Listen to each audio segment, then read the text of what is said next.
Hey guys, আসসালামু আলাইকুম। Welcome back to my new video. আজকের পর্বে আমি আপনাদের সাথে চিকেন ললিপপ রেসিপি শেয়ার করব।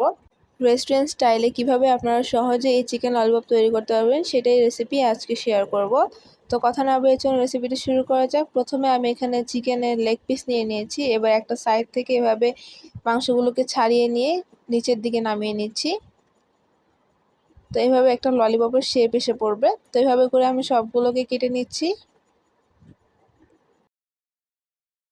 এবার একটা বাটিতে আমি চিকেনগুলো নিয়ে নিলাম। দিয়ে দিচ্ছি 1 চা চামচ করে আদা এবং রসুন বাটা, স্বাদ মতো লবণ, দিয়ে দিচ্ছি 2 চা চামচ পরিমাণ মরিচের গুঁড়া, দিয়ে দেবো 1 চা চামচ পরিমাণ গোলমরিচের গুঁড়া, দিয়ে দিচ্ছি 1 চা চামচ পরিমাণ সয়া সস। এবার দিয়ে দেবো একটি ডিম। এবার সব কিছুকে ভালোভাবে মিশিয়ে নিচ্ছি। সব কিছুকে ভালোভাবে মেশানো হয়ে গেলে এটাকে আমি প্রায় আধা ঘন্টার মতো ম্যারিনেট করে রাখবো। আপনাদের হাতে সময় কম থাকলে আপনারা কম সময়ও রাখতে পারেন।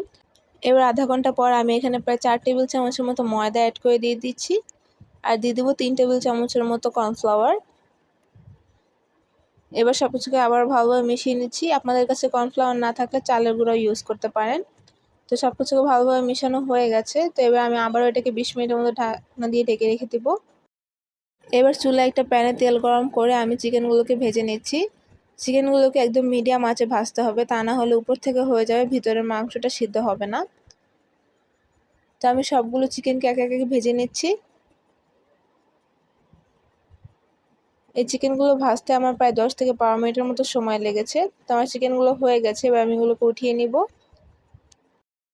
এবার একটা প্যানে নিয়ে নিচ্ছি তেল। এবার তার মধ্যে দিয়ে দেবো কিছু রসুন কুচি। এবার রসুনগুলোকে ভালোভাবে একটু ভেজে নিচ্ছি। এবার আমি এখানে 3 টেবিল চামচ পরিমাণ সয়া সস আর 1 টেবিল চামচ পরিমাণ টমেটো সস মিশিয়ে নিয়েছিলাম, তো সেটা দিয়ে দিচ্ছি। দিয়ে এটাকে ভালোভাবে একটু মিশিয়ে নিব। এবার কিছু কাঁচামরিচ কুচি দিয়ে দিলাম। এবার আমি এখানে চিকেনগুলো দিয়ে দিচ্ছি, দিয়ে এগুলোকে ভালোভাবে মিশিয়ে নিতে হবে। চিকেনগুলো ভালোভাবে মেশানো হয়ে গেলে সসটা ভালোভাবে চিকেনের গায়ে লেগে যাবে। তো আমার চিকেনটা রেডি। এবার আমি এগুলোকে সার্ভ করে নিচ্ছি। ব্যাস তৈরি হয়ে গেল মজাদার চিকেন ললিপপ, যেটি ছোট বড় সবারই অনেক বেশি পছন্দ। আপনার বাসায় এটি অবশ্যই ট্রাই করবেন এবং কেমন লেগেছে তা আমাকে জানাবেন। আজকের রেসিপিটি এ পর্যন্তই। ভালো লাগলে অবশ্যই লাইক কমেন্ট শেয়ার করবেন। আল্লাহ হাফেজ।